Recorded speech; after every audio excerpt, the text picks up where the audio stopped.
방송에서 제공하는 투자 정보는 투자 판단에 대한 조언입니다. 방송에서 제공하는 주식의 가치, 가격 상승 및 가격 하락에 대해서는 방송사에서 보장하지 않습니다. 시청자 여러분 안녕하십니까. 오늘장 내일장 일부 출발하도록 하겠습니다. 서정덕입니다. 시장이 힘을 쓰지 못하고 있습니다. 특히나 오후 시장 되면서 더욱더 낙폭이 조금씩 커지고 있는 상황이고 양시장 모두 파란불로 지금 전환이 된 상황입니다. 일단 전일 미국 증시도 소폭이지만 상승을 했습니다. 그리고 중국 증시 전일 5%대의 급등을 했고요. 오늘도 상승 흐름을 이어가고 있는데 이 G2 국가의 상승에도 우리 시장은 연일 약세 흐름을 이어가고 있고 우리 시장엔 전혀 영향을 주지 못하는 좀 답답한 모습입니다. 우리 시장은 미중 무역 분쟁에서 미국과 이제 유럽 간의 분쟁으로 번질 것이다라는 기사들이 나왔는데 이 영향을 분명히 조금은 받고 있고요. 모멘텀이 일단은 부재합니다. 그러다 보니 시장이 가질 못하고 특히나 우리 시장에 큰 영향을 줄 수 있는 북미, 미국과 북한 간의 정상회담이 하노이에서 이제 내일부터 열리게 됩니다. 그러다 보니 기대를 걸 수밖에 없고요. 이 만남이 성사되기 전까지는 어떠한 대화 내용이 그리고 어떠한 의미 있는 결과가 도출될지 알 수 없기 때문에 불확실성 부분에서 아직까지는 눈치 보기가 팽팽하게 이어지고 있는 상황입니다. 일단 두 번째 정상 간의 만남입니다. 의미 있는 결과가 도출이 된다면 코리아 디스카운트 요인이 조금은 해소가 될 수 있다. 그리고 우리 시장이 조금 더 갈 수 있는 발판을 마련할 수 있다는 데에는 중론이 모아집니다. 현 시각 확인을 해보니 전체적으로 거래소가 업종 하락하고 있고요. 운송장비나 전기가스 업종 정도만 상승합니다. 코스닥은 종목별 장세가 시총 상위주들 이어지고 있는데 일단은 남북 경협주들도 역시나 오늘까지는 숨고르기를 하면서 내일 시장에 대한 눈치 보기를 하고 있습니다. 자, 지금 실시간 속보로 계속 들어오고 있는데 김정은 북한 국무위원장 같은 경우에는 하노이에 지금 열차편으로 이미 도착을 했고요. 이제 곧 트럼프 대통령도 도착을 하고요. 내일부터 1박 2일간의 일정으로 북미 간의 정상회담이 이어지는데 이어지기 전에 이슈들 그리고 시장 상황들 우리 시장에 영향을 줄 만한 요소들까지 하나하나 오늘 일부에서 정리해보는 시간 갖도록 하겠습니다. 헤드라인 뉴스부터 전해드립니다. 북미 정상회담을 하루 앞으로 앞두고 있습니다. 한국의 국가 부도 위험이 글로벌 금융위기 이후 가장 낮은 수준으로 떨어졌습니다. 최근 한국의 5년 만기 외국환 평형 기금에 붙는 신용 부도 수합 프리미엄은 29bp로 지난 2007년 4월 26일 14bp를 기록한 뒤 12년여 만에 가장 낮았습니다. CDS 프리미엄은 지난 2017년 9월 북한 핵실험 등으로 76bp까지 상승했는데 남북관계 개선 영향으로 최근까지 하락세가 이어지고 있습니다. 트럼프 미국 대통령의 북미 정상회담 수행원 명단에서 대북 초강경파인 존 볼턴 국가안보보좌관이 빠졌습니다. 백악관 풀 기자단이 보내온 트럼프 대통령 수행원 명단에는 세라 샌더스 대변인과 믹 멀베인이 비서실장 등이 포함됐는데 볼턴 보좌관의 이름은 들어있지 않았습니다. 트럼프 행정부 안에서 가장 강경한 대북 매파로 꼽힌다는 점에서 이번 수행원 명단에서 빠진 것은 북측을 배려한 조치라는 분석이 나옵니다. 지난해 식당업 매출 수준이 관련 통계 집계 이후 가장 큰 폭으로 감소했습니다.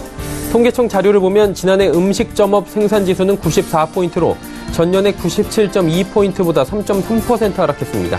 이는 관련 통계가 집계되기 시작한 지난 2000년 이후 가장 큰 폭의 하락인데 또 13년 전인 지난 2005년의 94.2포인트와 비슷하고 금융위기 당시인 2008년의 99.2와 2009년의 98.4포인트보다도 좋지 않습니다.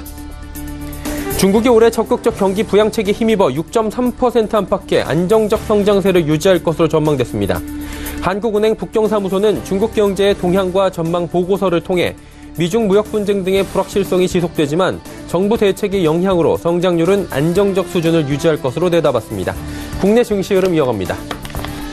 자, 코스피 지수는 2224.53포인트입니다. 8포인트 빠지고 있고요. 2230포인트 다시 무너졌습니다. 하루간의 흐름 정리해보도록 하죠. 자, 보시면 2230포인트 장 초반까지 지키고 있었는데 이후 무너졌고요. 오후장 들어서 2230포인트 회복이 되질 않고 있습니다. 현재 포인트 오늘 장중 저점 부근에서 하회하고 있는데 수급 주체 좀 확인을 해보도록 하죠. 자, 수급 주체 보시면 외국인은 사는데 사는 물량이 많지는 않습니다. 129억 원 사주고요. 개인은 91억 원 삽니다. 기관 오늘 150억 원 소량 매도하는데 주로 금융투자 쪽에 매도 물량이 쏟아져 나옵니다. 그리고 투신과 연기금은 각각 소량씩 93억 원, 76억 원씩 매수합니다. 시가총액 상위 종목들의 흐름입니다. 삼성전자부터 LG화학까지 모두 빠지고요. 운송장비업종 현대차만 상승합니다. 1.65% 현대차 상승하고 12만 원대 안착하는 모습 확인이 됩니다. 6위부터 10위 종목들 확인해 보도록 하죠. 셀트리온과 삼성바이오로직스 하락하는데 낙폭이 크진 않고요. 포스코, 한국전력, 삼성물산 상승합니다. 포스코가 다시금 상승 쪽으로 방향을 틀었고요. 삼성물산도 강보합입니다. 11위부터 15위 종목들입니다. 네이버의 상승폭이 5%대로 큽니다. SK텔레콤도 강보합이고요. 현대모비스, 신한지주, LG생활건강은 각각 하락하는데 특히나 신한지주와 LG생활건강의 낙폭이 2%대로 큽니다. 코스닥 시장 넘어가 보도록 하죠. 낙폭이 지금 3포인트가 넘습니다. 750포인트 또 무너졌는데 0.5% 정도 빠지고 있습니다. 하루간의 흐름 정리하죠. 코스닥 같은 경우에도 753포인트대까지 상승을 했었는데 바로 하락 추세로 전환이 오전에 됐고요. 전환된 이후에 낙폭이 조금씩 커지고 있는 상황이고 거래소와 마찬가지로 현재 포인트가 오늘의 저점 부근입니다. 수급 주체 만나보면 개인만 삽니다. 개인이 1103억 원 강하게 매수하고요. 기관, 외국인 파는데 어제와 정반대죠. 개인은 어제까지는 매도를 하다가 오늘 또 하락장에서 담고 있습니다. 기관, 외국인 파는데 기관 444억 원 매도, 전주체가 지금 골고루 매도하고요. 외국인도 587억 원 매도 잡힙니다. 시가총액 상위 종목들의 흐름입니다. 셀트리온 헬스케어는 올라가지만 신라젠 보합이고요. CJ-ENM, 바이로메드, 포스코캠텍 빠지는데 바이로메드 2거래일 연속으로 조정 나오고 낙폭은 크지를 않습니다. 포스코캠텍 7만 원 다시 무너졌네요. 6위부터 10위 종목들입니다. HLB가 9만 원대까지 터치를 하다가 다시 8만 원대로 상승폭을 줄였고요. 메디톡스도 상승폭이 크지 않습니다. 펄어비스 다시 20만 원을 향해 달려가고 있는 모습이고 코오롱티슈진 4만 원 바로 회복을 했습니다. 스튜디오 드래곤이 어제까지 잘 달리다가 지금 조정이 살짝 나왔고요. 아난티, 셀트리온, 제약, 제네시킹 상승하는 가운데 SK머티리얼즈, 약보합 그리고 파라다이스는 19,000원 지지를 받고 있는 상황입니다. 원달러 환율의 흐름 짚어보도록 하죠. 증시 빠지고요. 원달러 환율도 빠지고 있는 상황입니다. 보통 증시가 빠지면 원달러 환율은 올라가기 마련인데 오늘은 동반 하락하는 모습 확인이 됩니다. 금일 본 방송에서 제공해드리는 정보는 투자 판단에 대한 조언일 뿐입니다. 해당 주식의 가치와 수익률 보장해드리지 않는다는 점 참고해 주시기 바랍니다. 오늘장 이슈 살펴보도록 하겠습니다. 유한타증권 메가센터 분당점의 백인범 대리입니다. 안녕하십니까, 대리님? 네, 안녕하십니까? 예, 오늘 시장 같은 경우에도 지금 어느 정도의 변동폭도 크지 않고요. 약세장으로 조금씩 흘러내리는 장세인데 어떤 이슈로 움직이는지 짚어주시겠습니까? 네, 일단 쉬어가는 흐름 속에서 예. 일단 눈에 띄는 업종 몇 가지 좀 보이는데요. 우선 간편 결제 관련한 기대감 등의 이제 인터넷 관련 업종, 그리고 북미 정상회담이 좀 다가오면서 다시금 남북 경협지들의 반등세가 일단 오전장과 더불어 금일시장에서 좀 주목받는 모습 좀 일부 포착이 되고 있습니다. 일단 간편 결제 관련해서 아무래도 지난 거래일 정부의 이런 금융결제 인프라 혁신 방안과 관련해서 간편결제 시장에 대한 규제가 좀 완화될 것으로 기대가 되는 점 등이 관련주들에 대한 상승 요인으로 작용하는 모습인데요. 일단 물론 오전 대비해서 일단 오후 들어서는 상승폭을 일부 축소하긴 했지만 계속 관심 가져볼 만한 섹터로 자리 잡는 점을 좀 주목할 만하다라고 보여지고 있습니다. 일단 주가 추이는 종목별로 차별화되는 흐름이긴 한데 일단 결제 시장 내 일단 구성으로 봤을 때는 대형주 가운데에선 NHN 엔터테인먼트 같은 이런 NHN 그룹주들의 상승세가 그래도 계속적으로 갈 수 있을 여지 보여줄 수 있다 보시면 될 것 같은데요. 일단 대형주 내에서 NHN 아무래도 간편 결제 관련한 이런 사업 부분의 비중이 상대적으로 큰 점 등과 더불어서 이러한 간편 결제에 따른 이런 수혜 기대감이 시장에서는 계속 주목받을 수 있다라는 점에 일단 NHN 관련 그룹주들을 좀 살펴보시면 좋을 것 같고요. 일단 관련주 가운데에서 기대감을 좀 갖고 있었던 민엔지 같은 경우에는 지금 현재 10%대 좀 급락을 좀 보이고 있는 모습입니다. 일단 민엔지 같은 경우에는 일단 수혜가 기대가 되고 있었지만 일단 지금 은행과의 관련해서 일단 매출 축소라든가 수익성이 좀 약세가 될 수 있다라는 우려감 등이 복합적으로 작용하면서 10%대 급락이 나오고 있는 모습과 관련해서 일각에서는 오히려 일단 우려감에도 불구하고 매출 증가와 원가 절감에 따른 기대감이 좀 다시 유입될 수 있다라는 의견이 좀 상충되고 있기 때문에 일단 민엔지 관련해서는 좀 노이즈가 발생한 점 등과 더불어서 관련주 내에서는 조금 보수적인 관점으로 보시되 이러한 우려감이 실질적인지 아닌지 여부는 계속적으로 관찰 관찰할 필요가 있지 않나라고 보여주고 있습니다. 그리고 남북 경협주 같은 경우에는 오늘 반등이 좀 아무래도 상승의 시작점보다는 그간 주가 조정에 따른 기술적 반등으로 보는 시각이 좀 많은 만큼 일단 보수적으로 대응은 하시되 관련주 내에서는 금강산 관련주라던가 철도 관련주로의 선별적 관심을 두시는 전략으로 대응하자는 의견 드리겠습니다. 자, 이슈들 쭉 짚어주셨는데 이 외에도 저희가 주목해 볼 만한 이슈 또 있습니까? 네, 일단 전반적으로 올라가는 업종 가운데 그래도 눈에 띄는 업종이 항공업종 보시면 좋을 것 같은데요. 일단 항공주에 대한 여건이 좀 긍정적인 점에 좀 주목을 하시면 좋을 것 같습니다. 일단 국제유가 하락이 아무래도 오늘은 좀 표면적으로 작용한 모습이지만 항공주에 있어서 좀 중요한 요인이죠. 국제 유가와 환율 이 두 가지 측면이 항공업종에 좀 호재성 재료로 계속적으로 작용할 수 있을 여지 계속 보여주는 모습입니다. 일단 국제 유가 최근까지 계속 좀 소폭 오르다가 전일 급락이 나왔던 점 등과 더불어 국제 유가 하락에 따른 수혜 기대감이 오늘 항공주에도 투영이 되고 있는데요. 일단 전체적으로 봤을 때 국제 유가 수준이 전반적으로 예년 수준 대비해서 내려가면서 항공유 가격 역시 좀 내려간 측면. 또 그리고 원달러 환율 역시도 최근 원화 강세 기조가 좀 나타나면서 항공사들 같은 경우 외화 부채 등에 있어서 이러한 환율 강세에 따른 부채 비용 감소 등이 좀 나타나는 점 등은 긍정적인 포인트로 살펴보시면 좋을 것 같습니다. 그리고 화물 여객 수송량 등 역시도 증가 추이에 있는 점 등은 앞서 말씀드린 비용 측면에서의 감소 그리고 매출 증가 등 이런 선순환 구조로 좀 접어들고 있는 점 등을 봤을 때는 긍정적인 요소가 좀 다수 존재해 있다라고 생각하시면 될 것 같고요. 항공주 내에서는 좀 저가 항공사들 중심으로 제주항공, 티웨이항공 등에 대해서 주로 관심 두시는 전략으로 항공업종에 있어서 바라보자는 의견 드리겠습니다. 자, 이제 시장 전략을 가져가 봐야 할 텐데 우리 시장 지금 철저하게 소외받고 있고 모멘텀도 부재한 상황입니다. 당장 내일 북미 간의 정상회담만 바라보고 있는 사실 눈치인데 어떤 전략이 지금 필요할까요? 네, 우선은 시장이 꺾였다라고 보기보다는 우선은 주가 되돌림을 감안한 매매 전략을 좀 펼치시면서 일부는 보수적 대응으로 현금 비중을 가져가는 전략이 어쩔 수 없이 필요하지 않나라고 보여지고 있고요. 일단 일정상으로 봤을 때는 북미 정상회담도 정상회담이지만 3월 1일 중국 A주 EM 지수 편입 관련 이벤트가 발표가 됩니다. 그렇기 때문에 이 이벤트 관련해서 아무래도 국내 증시에서의 외국인 수급 여부가 좀 그래도 심리적으로 영향을 미칠 수 있는 여지 있는 점은 좀 감안을 하셔야 될 것 같고요. 일단 시장 전략에 있어서 큰 틀로는 주가 되돌림을 감안한 매매 전략을 좀 세워보시면서 일단 그 업종을 좀 골라보셨으면 좋겠습니다. 일단 개인적으로는 OLED 관련 업종과 5G 관련주들에 있어서는 최근 주가 상승에 있어서 최근 되돌림이 좀 오긴 하지만 OLED와 5G 관련주도 같은 경우에는 실적 모멘텀 등과 더불어서 기대가 되는 업종 가운데 하나이기 때문에 일단 OLED 관련주와 5G 관련주들에 있어서 주가 되돌림 시 분할 매매 관점으로 대응을 해보시면 좋지 않을까라고 생각을 하고 있고요. 일단 OLED 관련주 가운데에서는 좀 SFA 좀 주목을 하고 있고 5G 관련주 내에서는 머큐리 그리고 에이스테크 같은 종목들을 관심권에 두시면서 일단 업종 내 종목들 계속 관심 가져보시면 좋겠다 말씀드리겠고 마지막으로 앞서 말씀드렸던 MSCI 관련 일단 부담감이 좀 있기 때문에 이에 따른 수급 부담감 감안하셔서 적극적인 매수 전략보다는 분할 매매 그리고 현금 비중의 일부 확보 등 보수적인 매매 전략이 일부 필요한 시점이다라는 판단하고 있습니다. 네, 알겠습니다. 시장 투자 전략들까지 자세히 들어봤습니다.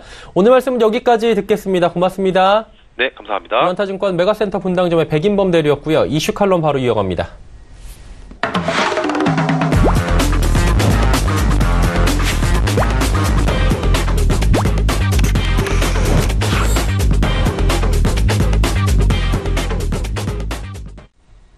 이슈 칼럼 이어가도록 하겠습니다. 오늘은 미중산업경제연구소 조용찬 소장과 함께합니다. 소장님 안녕하세요.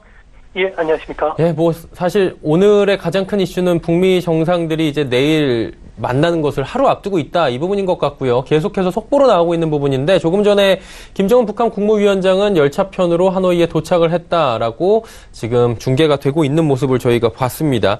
결국에 내일부터 이제 1박 2일간의 회담에 들어가게 되는데 이번 관전 포인트 그리고 미국과 북한이 서로 얻기 위해서 어떤 것들을 좀 주고받을지 궁금한데요. 어떻게 보는 게 좋을까요? 네, 아무래도 핵심 관전 포인트는 그 북한의 비핵화 조치와 그 대가를 어떻게 공동 성명에 담느냐가 될 것으로 보이시는데요.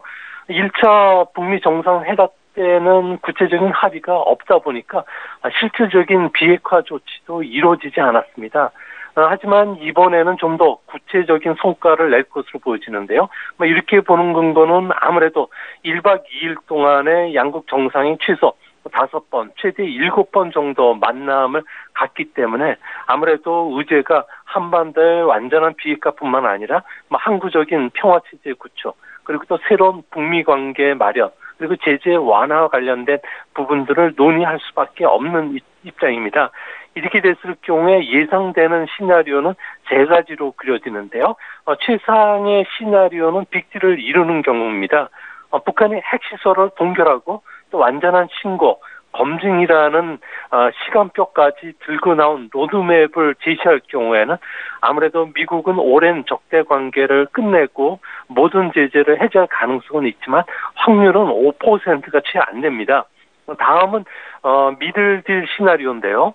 영변 핵시설 폐쇄뿐만 아니라 핵시설 검증을 위해서 시료 채취까지 허용하는 경우입니다. 이 경우에는 북한 같은 경우에는 조기에 이 회담에 나설 경우에는 60기에서 70기에 이르는 핵탄도뿐만 아니라 탄도 미사일 폐기 압력을 받기 때문에 아무래도 이 미들 딜도 확률이 20%가 채 안 되고요. 가장 유력한 시나리오는 아무래도 이번 정상회담에서는 스몰 딜이 되지 않을까 보여집니다. 추가 핵실험이라든지 미사일 발사, 동결에 그칠 가능성이 큰데요. 이렇게 됐을 경우에는 10차례 유엔 제재 해제는 좀 어려워질 것으로 보여지고요. 다만 우리나라가 취할 수 있는 경제 협력 부분은 어느 정도 양해해줄 가능성이 크다는 점에서 앞으로 3차, 4차 정상회담 때는 지금보다 더 많은 양반에 비춰줄 수 있다는 점에서 대북 경제 제재와 관련된 부분들도 상당 부분 앞으로는 완화될 가능성이 있지 않을까 보여집니다. 네, 북미 정상회담을 하루 앞두고 관전 포인트에 대한 이야기 들어봤고요. 그렇다면 이제 미국과 중국 간의 이야기를 좀 해봐야 될 텐데 추가 관세는 이제 나오지 않는 것으로 당분간 또 이야기가 된 것 같습니다. 상당한 진전이 있었다. 그리고 시진핑 국가 주석에게 트럼프 대통령이 연일 감사의 표시를 한다라는 이야기들이 들어오고 있는데 타협점이 지금 어느 정도까지 잡힌 겁니까? 네, 지금 타협점은 무역 불균형 시정뿐만 아니라 위안화 환율과 관련된 안정의 합의점을 찾은 것으로 보여집니다. 중국 같은 경우에는 아무래도 전인대를 앞두고 있는 상황이기 때문에 미중 무역 협상을 마무리 짓는 게 시진핑 국가 주석 입장에서는 정치적으로 상당히 안정화될 수가 있는데요. 이 때문에 미국의 많은 무역과 관련된 양보가 있었습니다. 1조 2천억 달러의 수입을 6년간에 걸쳐서 해주게 되는데요. 여기에는 콩 1천만 톤을 포함해서 추가로 농산물을 300억 달러 정도를 수입해주기로 했고요. 반도체도 연간 300억 달러어치를 수입하는 등 품목별로 수치 목표로 제시했던 게 트럼프로 하여금 매우 중요한 안건의 진전이 있었다는 평가를 받게 됩니다. 또 하나는 환율 문제와 관련해서도 중국이 그동안에 강경하게 버텨왔는데요. 이번에는 수출 경쟁력 확보를 위해서 환율 하락을 유도하지 않겠다는데 구두 합의를 했습니다. 이외에도 지적재산권 보호, 기술 이전 강요 부분에서는 의견차를 많이 줄인 것으로 보여지고요. 현재 타협점을 찾지 못하는 것은 산업보조금 지급, 그리고 국유기업에 대한 우대 정책, 또 합의사항을 지키지 않았을 경우에 대비한 벌칙 조항입니다. 양측 간의 이 세 문제와 관련해서는 이견차가 크기 때문에 아무래도 장관급 회담보다는 양국 정상회담에서 이 문제를 풀 가능성이 크지 않을까 보여집니다. 지금 외신 보도를 보니까 양 국가 간의 이견을 좁히지 못한 부분이 산업보조금 부분인 것 같습니다. 이 부분은 어떻게 되고 있는 겁니까? 네, 중국의 제조 2025와 관련된 산업 정책과 관련해서는 근본적인 재검토를 미국이 요구를 하고 있고요. 또 중국 입장에서는 기술 패권 도전의 기회도 뺏길 수가 있기 때문에 막판 기싸움이 아주 치열하게 전개되고 있는데요. 미국 같은 경우에는 중국의 인공지능, 반도체와 관련된 차세대 산업에 보조금을 지급하는 것은 세계 시장 점유율을 높이기 위한 불법적인 지급 행태고 WTO 규칙 위반이라고 지금 주장을 하고 있습니다. 반면에 중국 입장에서는 자신들의 성장 모멘텀이라고 할 수 있는 국가 자본주의 근간을 흔들 수가 있고요. 또 국가 주권과 관련된 부분이기 때문에 절대 철폐 요구에 응하지 않겠다고 버티고 있는데요. 미국의 요구에 수용하게 된다면 그동안에 공산당의 손발이 되어왔던 국유기업 지배체제가 흔들릴 수가 있기 때문에 그렇습니다. 이뿐만 아니라 합의사항을 잘 지켰는지 감시하는 시스템을 도입하거나 약속을 이행하지 않았을 경우에 관세 인상이라는 처벌 조항을 도입하는 것도 중국 내부 법률 시스템에도 위반이 될 수가 있기 때문에 중국이 극구 지금 반대하는 그런 모습으로 나오고 있습니다. 자, 그렇다면 이제 양국가 간의 정상이 만난다라고 했습니다. 3월 하순에 만난다라고 지금 잠정적으로는 얘기가 나오고 있는데 만난 이후에는 어떠한 좀 결론이 도출될 수 있다고 보십니까? 네, 제가 보기에는 한 달간 협상 연장만으로는 국유기업에 대한 보조금과 관련된 합의사항을 끌어내기는 사실상 불가능하지 않을까 보여집니다. 자유민주주의 국가들 간에는 무역 합의라는 것은 그렇게 큰 의미가 없습니다. 아무래도 시장 경제 시스템을 준수하고 있기 때문에 그런데요. 하지만 체제가 다른 국가 간의 무역 합의는 중국에게는 자칫 체제 부정행위라든지 위법행위가 될 수가 있습니다. 시수석 같은 경우에는 중국 2025 제조 강국을 달성하고 그리고 2049년도에는 아름다운 사회주의 현대화라는 중국의 꿈을 실현시키기 위해서 그 국가 주석이 임기제도 철폐시켰고요. 1인 지배체제를 만들었는데 이런 중국 제조 2025를 폐기하면은 바로 위법행위가 될 수 있다는 겁니다.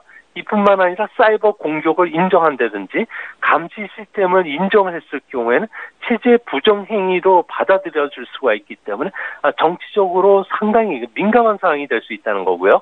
두 번째로는 구조개혁과 관련된 합의가 구두가 아닌 문서 형태의 양해각서를 남겼을 경우에는 중국 기업을 보호하는 장치를 모두 뺏기게 됩니다. 이렇게 됐을 경우에 자유민주주의 시장경제를 중국이 받아들였을 경우가 되는데요.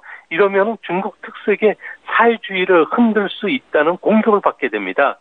세 번째로는 중국이 위안화 환율 하락을 유도하지 못하게 환율 안정에 합의는 했지만 어느 정도 수준인지를 세부 기준을 정하는 문서로 된 그거를 작성하지 않았기 때문에 이 문제도 다시 본 협상에서는 상당히 난항을 겪을 수밖에 없는데요. 이 때문에 앞으로 미중 간에는 서로 기대치도 다르고요. 선접한 과제뿐만 아니라 의견 대립이 해소가 되는 게 한 달 이내는 상당히 불가능합니다. 이 때문에 3월 하순에 정상 간 대화로 이 문제를 풀겠지만 합의점에 도달하지 못하기 때문에 제가 보기에는 추가 협상이 더 필요하지 않을까 보여집니다. 근데 이 대목에서 볼만한 게 중국이 지금 반대를 하는데도 불구하고 미국 같은 경우에는 지금 합의사항을 구속력 있는 문서로 작성된 한마디로 양해각서를 요구하는데 뭐 이유가 또 있겠죠, 여기도? 네, 미국 입장에서 볼 때는 중국이 제시한 대미 무역흑제 해소 계획, 그러니까 앞으로 6년간에 걸쳐서 미국으로부터 수입 금액을 연평균 한 25% 넘게 계속 증가시키겠다는 건 현실적으로 불가능하다고 보고 있습니다. 중국은 미국 농산물을 연간 240억 달러 정도로 수입해주고 있는데요. 전체 수입 농산물의 한 19%를 차지합니다. 여기에 추가로 300억 달러를 수입한다면 전체 농산물 수출의 40% 이상을 수입하게 되고요. 이게 문제가 아니라 중국 농민들에게 직접 타격을 줄 수가 있기 때문에 아무래도 그 삼농 정책 그 규반도 위반이 될 수가 있습니다. 특히 반도체 같은 경우에도 현재 1,500달러의 그 반도체와 관련된 기업에 투자를 해주면서 메모리 반도체 생산 계획을 추진하고 있는데요. 아무런 그 말도 없이 연상 그 300억 달러 수입을 60억 달러에서 대폭 6배 정도 늘렸을 경우에는 아무래도 현실과 동떨어진 계획이라는 겁니다. 이뿐만 아니라 거기 그 미국 입장에서 봤을 경우에 중국을 신뢰하지 않고 있는데요. 중국이 2001년도에 WTO에 가입하면서 여러 차례 WTO 규칙을 위반시켰고요. 또한 국제해양법 위반뿐만 아니라 중국 제약회사들이 미국의 헤로인보다 더 싸고 10배나 강력한 마약성 진통제 페타닐을 특별히 대량 공급해주는 문제를 여전히 해소시켜주지 않고 있다는 겁니다. 또 중국군 해커들의 미국 군사기지라든지 민간 기업 정보를 훔치는 행위도 여전히 지금도 근절되지 않고 있고요. 이 때문에 구속력이 있는 문서로 된 양해각서를 미국이 요구를 하고 있지만 중국이 이 문제를 호락호락하게 들어줄 수도 없고요. 또 기술 강국을 추구하는 중국 입장에서는 미국의 기술이 탐날 수밖에 없기 때문에 최대한 이런 그거는 문서로 하기보다는 구두로 할 가능성이 크지 않을까 보여집니다. 자, 그리고 어제 상하이 증시를 보니까 미중 간의 무역 분쟁이 어느 정도 지금 조정 국면에 접어들었다라는 소식이 타전되면서 그리고 여러 가지 정책적인 것들도 나오면서 복합적으로 5.6%나 급등을 했습니다. 바닥을 치고 지금 올라온다라고 봐도 되는 겁니까? 아니면 회복 국면에 이제 좀 접어든 겁니까? 네, 다양스러운 것은 중국의 GDP 성장률이 1분기를 바닥으로 해서 분기별로 조금씩 개선되는 징후들이 지금 나타나고 있다는 거기 때문에 주시장은 조금 더 올라갈 수 있지 않을까 보여지는데요. 중국 정부가 현재 6% 성장으로 1분기는 떨어질 가능성이 높은데요. 이 때문에 중국은 더 이상 성장률이 떨어지지 않기 위해서 지금 다양한 경기 부양책들을 계속 내놓고 또 시행을 하고 있습니다. 중국 같은 경우에는 기동성 있는 정책들을 펼치고 있고요. 또 국무원 같은 경우에는 부처 간의 연대를 강화하는 정책들을 계속 내놓고 있는데요. 이로 인해서 8,500억 유엔 규모의 고속철도 산업 사업과 관련된 프로젝트들이 현재 추진되고 있습니다. 또 자동차나 가전제품에 대한 소비 자극 정책도 이제 시행에 들어가게 되고요. 또 금융 완화 외에도 GDP 대비 재정 적자 비율을 기존의 2.6%에서 3%로 늘리는 확장적 재정 정책을 전인돼서 발표를 하게 되는데요. 이렇게 되면은 시차를 두고서 중국 경제는 경기 부양책 효과로 올라갈 수밖에 없습니다. 이로 인해서 상반기 중국의 GDP 성장률은 6.1에서 6.2% 정도 연착륙이 가능하고요. 하반기에는 이보다 조금 올라간 6.3에서 6.4 정도로 회복이 되기 때문에 중국 경제의 그 상저하고 현상이 현재 그 중국 증시의 상승을 이끄는 것이 아닌가 이렇게 보여집니다. 중국 경제를 지금 조금은 이제 낙관적으로 말씀을 해 주셨는데 낙관적으로 볼 수 있는 조금 더 구체적인 근거가 있나요? 네, 지금 현재 우리나라의 유튜브라든지 서방 언론 보도를 보면은, 중국 경제 같은 경우는 침몰하기 직전에 배처럼 묘사를 하고 있는데요. 하지만 중국 출장을 가보면, 베이징이나 상하이 같은 연안, 도시들 같은 경우에는 급제동이 걸린 것은 맞습니다. 하지만 중국에는 650개 도시가 있는데요. 대부분이 중국 중부 지역, 서부 지역에 돼 있습니다. 이 중에서도 가장 성장률이 빠른 청두나 우한, 충칭 같은 대도시에 가보면 부동산 가격이 여전히 살아있고요. 또 생활비도 저렴하기 때문에 중국 연안 지역에서 이동해온 자동차라든지 유기이해 그리고 석유화학 각종 전자회사들, 기계회사들이 거대 공장들이 지금 활발하게 건설이 되고 있습니다. 이 때문에 관련 부품 업체들의 생산 시설도 같이 올라오고 있는데요. 이로 인해서 연안 지역에서는 농민공이 185만 명이 감소했지만 오히려 서부 지역에서는 378만 명이 증가하는 기현상이 일어나고 있고요. 또한 중국 연안 지역에서는 서부 서비스 산업과 관련된 고도화가 진행이 되면서 인력 부족 현상이 좀 심화되고 있습니다. 이로 해서 도시 지역의 유효 구인 배율 같은 경우에는 1.27로 구직자보다는 구인 숫자들이 상당히 좀 많이 일어나고 있는데요. 이 때문에 연안 지역에서 제조업 이탈이 실업 문제로 연결되지를 않고 있고요. 반대로 또 인력 부족난이 좀 심각한 상황으로 전개가 되고 있습니다. 이런 고용 안정을 배경으로 가처분 소득도 늘어나고 있기 때문에 올해는 자동차 관련된 일부 소비 품목을 제외하고서는 대부분 호조세를 보이지 않을까 보이시는데요. 그중에서도 음식, 여행, 통신 관련 서비스업, 이커머스 같은 경우에는 두 자리 성장을 이어갈 것으로 보여진다는 점에서 우리나라에서도 이거와 관련된 K푸드라든지 K뷰티 그리고 다양한 산업들이 수혜가 일어나지 않을까 조심스럽게 전망을 해봅니다. 그럼에도 불구하고 서방 쪽에, 그러니까 서구의 경제학자들 같은 경우에 중진국 함정에 대한 이야기를 하고 있습니다. 회색 코뿔소가 지금 고개를 들 수도 있다라는 이야기가 나오고 있는데 성장의 한계에 직면하는 것은 아닌가라는 질문에 대해서는 좀 답을 해주셔야 될 것 같은데요. 네, 중국 경제는 중진국 함정에 지금 빠져드는 것은 맞습니다. 아무래도 작년 기준으로 해서 1인당 명목 소득 같은 경우에는 9,600달러 정도에 달하기 때문에 아무래도 신흥국으로부터는 추격을 받게 되고요. 기술 면에서는 선진국의 견제를 받고 있습니다. 중국 경제 같은 경우에는 댐에서 물이 계속 흘러보내서 수위를 조절하는 정책들을 써왔는데요. 댐이라는 것은 중국 경제를 말하고요. 계속 물이 흘러가는 것은 재정 정책을 중심으로 투자 정책을 말합니다. 또한 물의 수위를 조절할 수 있다는 것은 경제 성장은 이런 정책에 의해서 조절이 가능하다는 건데요. 그 결과 중국 같은 경우는 과잉 채무 문제라든지 부동산 버블과 같은 좀 회색 코뿔소가 일어날 수 있는 사항을 초래는 하고 있습니다. 13억의 인구가 더 빠르게 고령화가 되고 있는 상황 속에서 중국의 GDP를 빠른 속도로 늘리는 것은 말처럼 쉽지는 않은 것으로 보여지는데요. 중국 같은 경우는 단기적으로 성장률을 끌어올릴 수 있는 여러 가지 정책 수단들을 갖고 있기 때문에 단기적으로 1, 2년은 경기 연착륙이 가능하지만 3, 4년 이상을 봤을 경우에는 현재 투자 효율이 떨어지는 상황이고요. 재정 지출만으로는 아무래도 잠재적인 부실 채권 위험을 더 높일 수가 있기 때문에 역사적으로 되돌아봤을 경우에 앞으로 민간 기업의 혁신 능력을 회복시키지 않고서는 2, 3년 뒤에는 진짜 어려움이 닥칠 가능성이 크다는 점에서 중국 증시에 투자하시는 시청자 여러분들께서는 좀 단기적으로 1, 2년 정도로 짧게 보시면서 투자하시는 게 더 현명하지 않을까 보여집니다. 네, 일단은 중국 경제 같은 경우 1, 2년 뒤가 또 어떻게 될지 모르기 때문에 짧게 투자하는 것이 지금 시점에선 바람직하다라고 말씀해 주셨는데 일단은 호재로 작용할 수 있는 양회가 곧 이제 개최가 됩니다. 경제 성장률 몇 %로 제시하겠습니까? 네, 중국은 3월 3일 정역 그리고 3월 5일 전인대가 개최가 되는데요.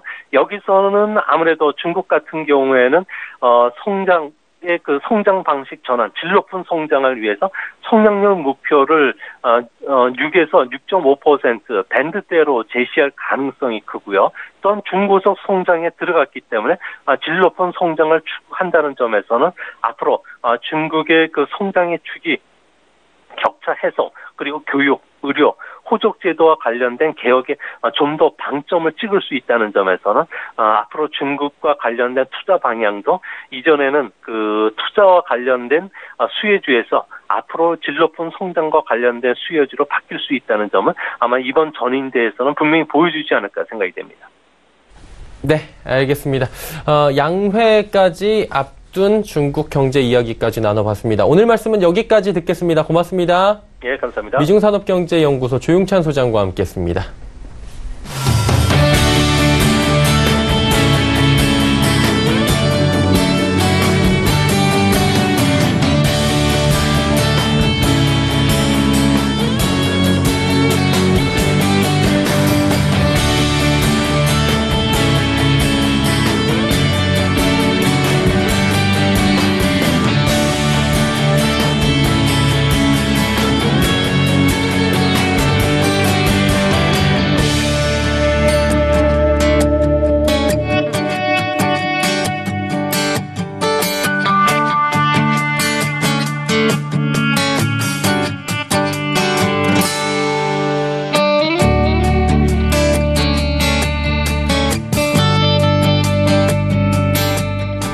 오늘장 내일장 1부 함께 하셨습니다. 잠시 뒤 2부 예고해드립니다. 2부에서는 두 분의 전문가와 함께 다양한 종목 짚어보고 종목 상담까지 이어가는 알찬 시간 준비하도록 하겠습니다. 2부에서 뵙겠습니다. 고맙습니다.